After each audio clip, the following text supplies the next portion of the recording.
Le texte que nous allons présenter est un extrait du Rouge et le Noir de Stendhal. Stendhal est un écrivain réaliste très influencé par le mouvement romantique qui est né en 1786 et mort en 1842. Le Rouge et le Noir a été publié en 1830 et se présente aussi comme la chronique des mutations de son temps. Dans ce chapitre 10 de la première partie, intitulé « Un grand cœur et une petite fortune », Julien va adopter très clairement l'apparence d'un personnage romantique. Dans le roman, il vient de connaître un moment difficile, puisque sa tentative de séduction avec Madame de Rênal aurait pu justifier le renvoi auquel il s'attendait. Et pourtant, il n'en fut rien. Il fut même augmenté, ne sachant pas que M. de Rênal craint que Julien ne soit débauché par M. de Valenod, son rival. Ainsi donc, Julien se trouve dans une position de supériorité qu'il n'avait jamais connue jusqu'à présent, et cela va développer en lui ce que nous pourrions appeler le complexe de Bonaparte. Je vais maintenant lire le texte.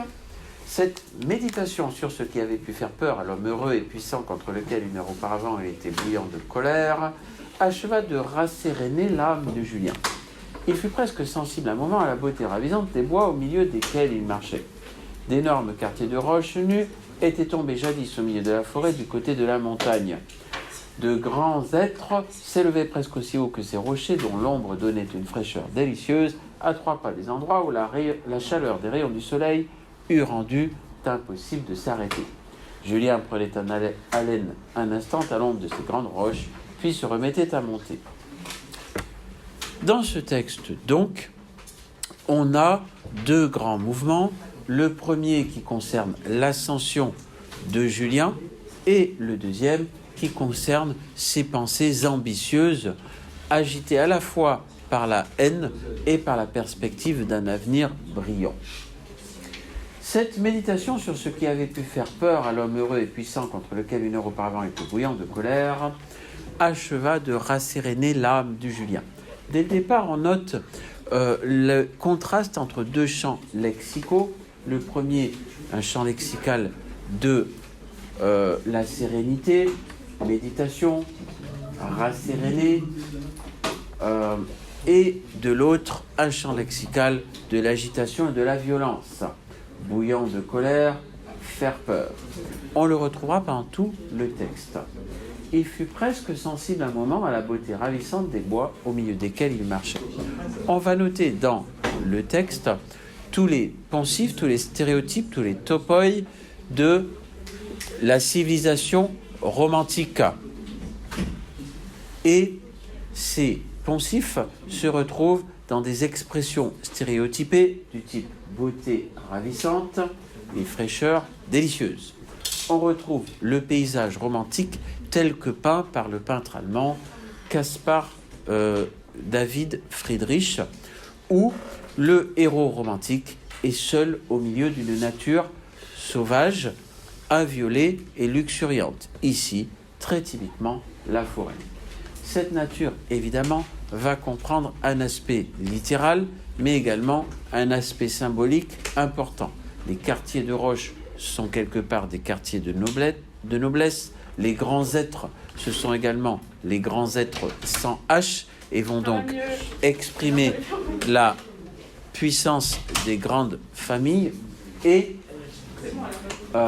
l'étroit sentier va marquer la symbolique du cursus honorum, c'est-à-dire de cette ascension sociale que Julien rêve d'accomplir.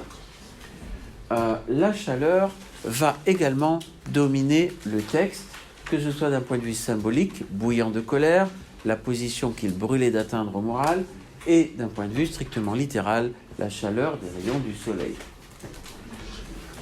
Julien prenait haleine un instant à l'ombre de ces grandes roches, puis se remettait à monter.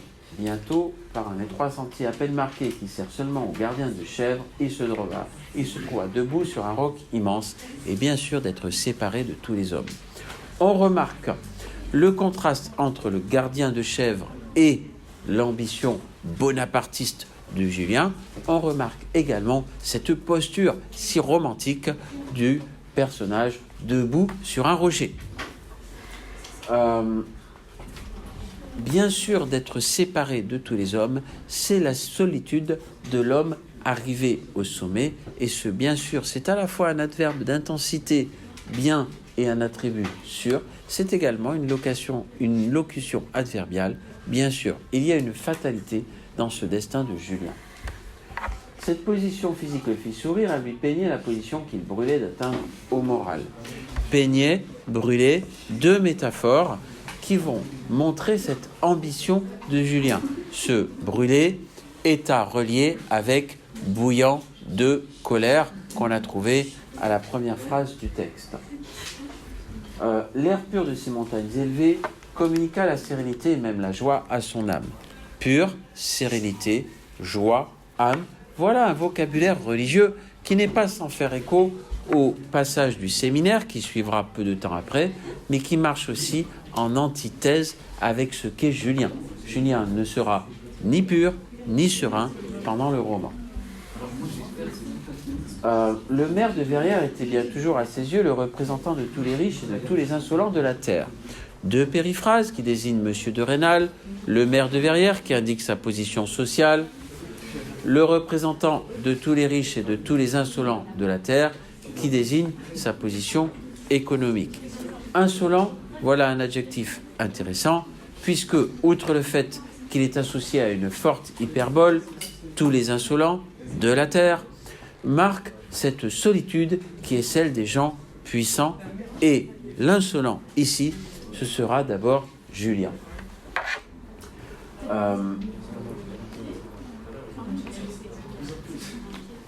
Mais Julien sentait que la haine qui venait de l'agiter, malgré la violence de ses mouvements, n'avait rien de personnel. Haine, violence, mouvement, on sent un décrescendo. L'ambition de Julien serait-elle la solution à la personnalité de Julien? On peut en douter, surtout si l'on connaît la suite du roman. S'il eût cessé de voir M. de Rênal, en 8 jours, il eût oublié, lui, son château, ses chiens, ses enfants et toute sa famille.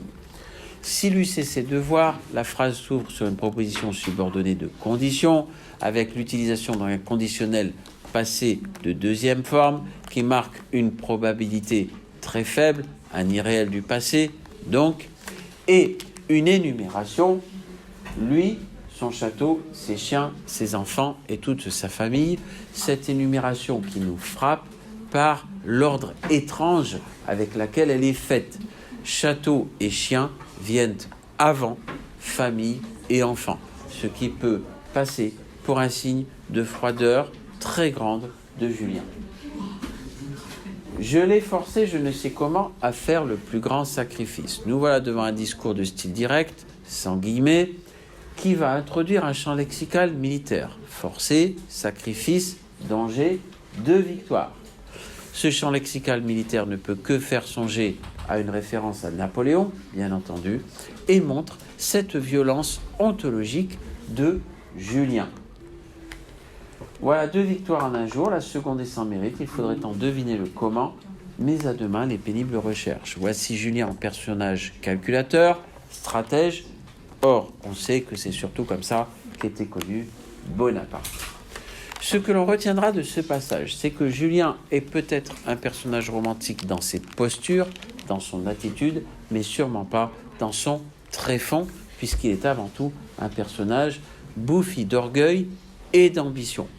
C'est un personnage qui inspire l'amour, mais qui contient surtout de la violence. C'est un personnage ambitieux et ambigu. On voit ici, dans ce passage, l'homme seul que sera Julien à la fin de sa vie, et il n'y a que comme ça qu'on peut le concevoir.